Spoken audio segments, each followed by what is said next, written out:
আজম খানের ব্যান্ড উচ্চারণ আবার কার্যক্রম শুরু করছে। ৮ নভেম্বর আজম খানের পরিবার, উচ্চারণ ব্যান্ড ও কুল এক্সপোজারের মধ্যে ত্রিপক্ষীয় চুক্তি স্বাক্ষরিত হয়েছে।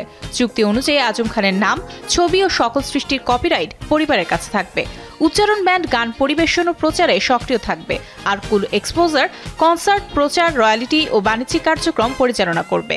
আজম খানের কন্যা অরণি খান, উচ্চারণ ব্যান্ডের প্রধান দুলাল জোহা ও কুল এক্সপোজারের সিইও এরশাদুল হক টিঙ্কু চুক্তি স্বাক্ষর করেছেন। উচ্চারণ ব্যান্ড গড়ে তুলেছিলেন আজম খান ১৯৭২ সালে মুক্তিযুদ্ধের পর নীলু, সাদেক ও মনসুরকে নিয়ে। বিটিভিতে এত সুন্দর দুনিয়ায় কিছুই রবে না রে ও চার কলেমার সাক্ষী দেবে গানগুলো জনপ্রিয় করে তোলে ব্যান্ডটিকে।